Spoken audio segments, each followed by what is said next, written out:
Okay, so first let's isolate jump to chaturanga through slide back, and then I'll show you how cobra is exactly the opposite. So what you do, I recommend if you've got wood floor, I'm going to go against the grain for the camera purposes, but going with the grain of the wood is easiest. First, place your hands on the ground wherever they go, so that might be pretty far out in front for you, and you turn your hands out. You notice my hands are pretty wide about outer shoulder width apart. That's going to help you recruit pectoral major muscles. Okay, I lean forward with my chest, fingers grip, and then I slowly slide the blanket back into a plank position, and then slowly pull it forward like I'm doing jump forward. Okay, now you slide the blanket back by gripping the ground. You see how the back is completely full and shoulder blades are apart here. That's just kind of learning how to slide while the other body is active. So serratus anterior is what protracts the scapula. Now, adding a bent elbow makes it hard to keep the serratus anterior engaged. So as soon as we start bending the elbow, what happens is our body starts doing this pulling action where the shoulder blades would normally retract. Now, if you watch the chaturanga video, you notice that I said the shoulder blades are supposed to retract. They do this pulling action. But what slows the descent is the activation of the opposing muscles called the serratus anterior. So our muscular system is trying to push into protraction while the structural bones and joints are actually moving in this direction. Okay, so it's confusing because those are opposite things. The hands are the ground. Now adding on, try to bend the elbows. So lean and look forward, and micro bend the elbows to start, then slide the legs back, and you're right in that chaturanga position, then straight arms and rise and bring it forward. Okay, so maybe just watch one time. You see that what I do first is I bend the elbows, bend my knees, lean forward, and then I slide back, right in that chaturanga position. Elbows are in, hands are down and out, shoulder blades are pushing, okay, and then release. The other thing you notice when I'm doing this is that I don't bend the elbow 90 degrees. So on my jump backs, I never go low. I'm going to show you a full jump back without this, because when you go too low, you lose power and strength. When you stay upward, when you stay upright, you see how it's just like it's not down here. This would be a loss of power. I don't say that's backwards. Excellent. It's way more advanced. Okay, to really bend and go low and still maintain contraction of the musculature that slows you down. Okay, so my suggestion is, and this will prepare you for most arm balances, is that just have a micro bend in the elbow, very small bend in the elbow when you land in chaturanga, just enough to kind of absorb as your body weight's going back, to absorb a little bit of the weight forward. Okay, so now I'm going to show you how to advance upon that, but you may not be ready just yet. This might be something that you revisit later in training as you've done more slide backs that we just did. But as a visual and as an advancement upon what I just showed you, you can place blocks behind your forearms. So watch as I come to all fours to initiate. Again, hands wide, fingers turned out will help the wrist too, by the way. Fingers grip the ground like crazy to strengthen the forearm muscles. And just nudge the block so I know that I'm vertical here. Now, come up into Ardha Uttanasana. Those of you who do my handstand training, you know that this is called handstand prep position. And you're really in this vertical position with your arms bearing all weight. Now, as I bend the knees a little bit, I lean the chest forward and micro bend the elbows right here. And why are the blocks there? The blocks are there in order to understand if when I jump my feet back, did I also shift my weight back? And if I did, that's what makes jumping back heavy. Okay? What makes jumping back light is leaning the opposite direction of where your weight is going, forward.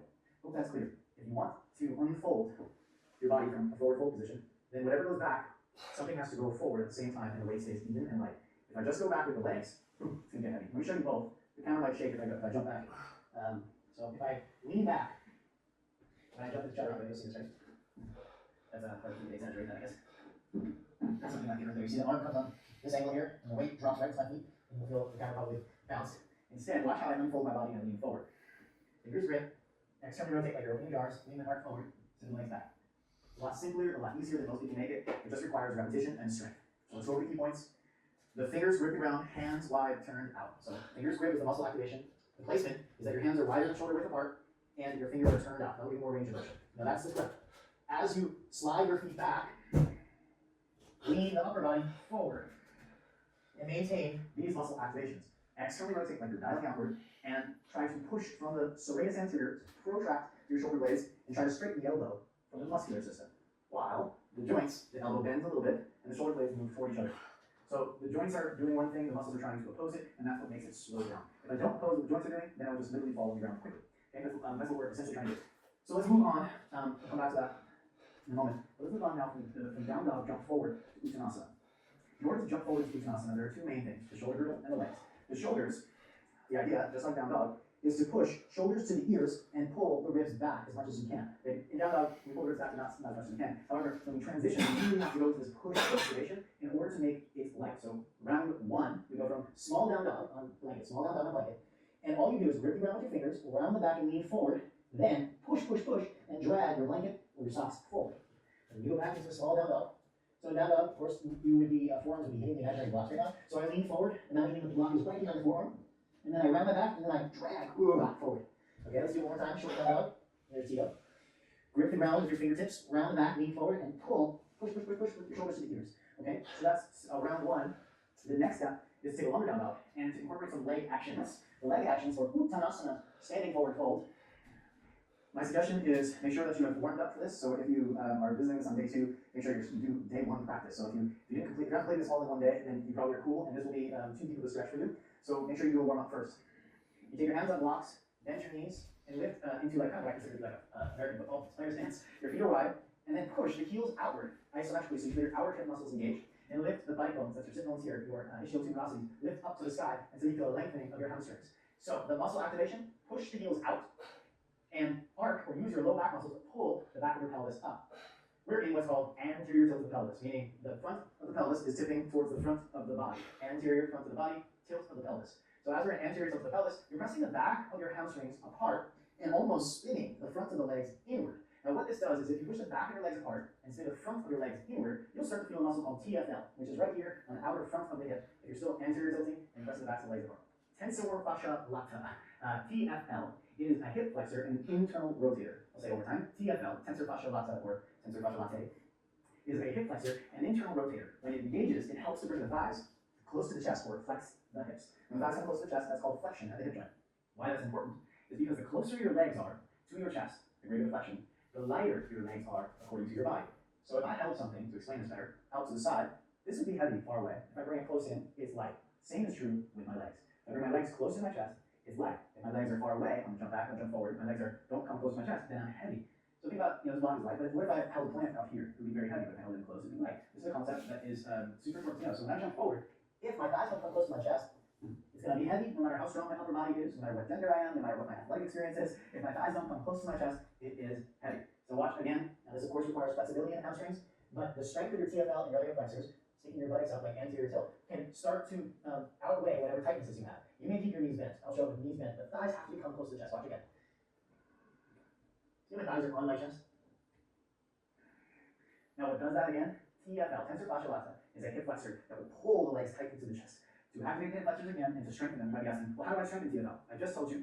So you get into Uttanasana, you press the backs of your heels apart, and you stick your buttocks up to the sky as you try to straighten your legs. So when you straighten the legs, the hamstrings will pull the tension on the pelvis into posterior tilt. If you activate your TFL, your tensor fascia lata, it will pull the hamstrings up to the sky, and you'll start to strengthen your TFL against the tension of the hamstrings. So your body becomes not only stronger, but more intelligent. It learns how to work with itself, okay? So push the backs of the legs apart, and lift the sit bones or press the buttocks to the sky. It strengthens. Your next step would be to your hands lower, maybe the blocks go lower for a step, you go next step, and then perhaps in a few weeks, a month from now, you've got fingertips, hands, and then eventually, you see how the pelvis is really an anterior tilt here? Then you can start to lift the heels around the back and do these little touches, okay? Now that might be next week, might be day, might be next year, it might not be in this lifetime, but trying to understand how to activate TFL, that is the goal of the jump forwards as far as the lower body goes. In the upper body, trapezius, so push the shoulders to the ears, and then abdominals and serratus connection. So that push energy, as you see here, in the upper body, like a diver going into the pool. Okay, so now let's do a few slides where we're bringing the legs forward, focusing on turning the thighs in and squeezing them to the chest. Now again, for the drill, you may bend your knees, and that might give you a lot more access. Okay, so I start a little bit longer of a down dog. I stick my butt up and turn my legs in, grip the ground, lean forward, squeeze, thighs to chest, squeeze, thighs to chest, and release. Now if you got enough space, you can just keep going with that and just pull and wipe your floor a bunch of times, okay? And really work the hip flexor muscles. So you can do it a few more times. Where you are, turn your thighs in, stick your buttocks up, pull thighs to chest, grip the ground with your hands, turn your thighs in, push shoulders to ears. So you really get that push in the upper body. Okay, so that's the jump forward. Now, let's go back and jump back for a second. And now we're going to work the jump back from Ardha Uttanasana into Chaturanga. And then place the knees down, soften the shoulder blades, and curl open into Cobra Pose. So now we're getting trying to get all the transitions in there, okay? And you have your blanket or your socks, whatever you got, feet outer hip width apart. Inhale, halfway lift, and let's press the back of your hamstrings apart, lift your buttocks up. Exhale, plant the palms again, hands are turned out, fingers are gripped, lean forward, micro bend as you slide back, Chaturanga. Place the knees down, want your feet soften now all the way, retract your scapula, and move your shoulders up to your ears to let the heart rest between your shoulder blades. Pull your chest forward and up. This will activate your upper back muscles. You'll feel the muscle behind your heart, and you'll probably feel a little openness or stretch of the chest if you do this properly. Then come to all fours, leading with your buttocks. Remember, when you tuck your toes, you're on socks or blankets, so don't slide too far back. Remember that. Come up and pause. Now, prepare yourself. Grip your fingers into the ground, look forward, take a breath in, lift your heels, and squeeze the thighs to the chest as you exhale forward. Inhale, halfway lift. Exhale and down. Let's finish this exhalation. Rise all the way up, Urdhva hands to the heart, Samastiti. Again, inhale, rise up. Exhale, bow, Uttanasana. Inhale, halfway lift. Plant the hands, fingers grip, lean forward, micro bend the elbows. Place the knees down, flip the toes, soften, so shoulders go towards ears and back behind your chest. Inhale, pull the heart through, look up a little bit. And then L4s, tuck toes. Again, remember, you've got blanket or socks, so mindful as you transition into your down dog. Okay, take a breath in and out. Lift the heels up, inhale, lean forward and grip the ground. Again, turn the thighs in as you squeeze in, push the shoulders to the ears. Halfway lift when you get there, inhale, sweep your legs up, lift your hamstrings, and press the backs of the legs apart. Exhale and out. Inhale, rise to the center, Urdhva Hastasana. Exhale, hands to heart, Samasthiti. Okay, this is starting out start A with the slide backs and the slide forwards. All that's left is to remove the blanket, but don't change what you've gained. So you still want to feel like you're sliding. That's the best part. We have socks right now. You can just glide and still kind of sliding almost like you're hovering above. I'm going to show you, and maybe you do it with me after you watch both starting out start A and how I just kind of glide from that. Okay. Inhale, reach the arms up, Urdhva Hastasana. Exhale, bow to the earth, Uttanasana. Inhale, halfway lift, Ardha Uttanasana. Step back or hop back. Chaturanga Uttanasana, lovely. Knees soften, shoulder blades. Inhale, curl heart, open, forward up. Exhale, all fours, tuck toes, downward facing up. Fingers are active. Let's pretend I did my 3 breaths. I lift the heels up on the inhale, look forward. Empty the breath out, hop or step lightly. Halfway lift, fingertips. Press the backs of the legs apart. Exhale and knock. Inhale, Urdhva Hastasana. Exhale, hands to heart. Okay. So this is Urdhva Hastasana A in terms of giving you a little bit of technique within it. You are not expected more when I teach it. Shoulder blade. Just kind of gliding back, okay? Inhale, reach the arms up, Urdhva Hastasana. Exhale, bow to the earth, Uttanasana. Inhale, halfway lift, Ardha Uttanasana. Step back or hop back. Chaturanga Uttanasana, lovely.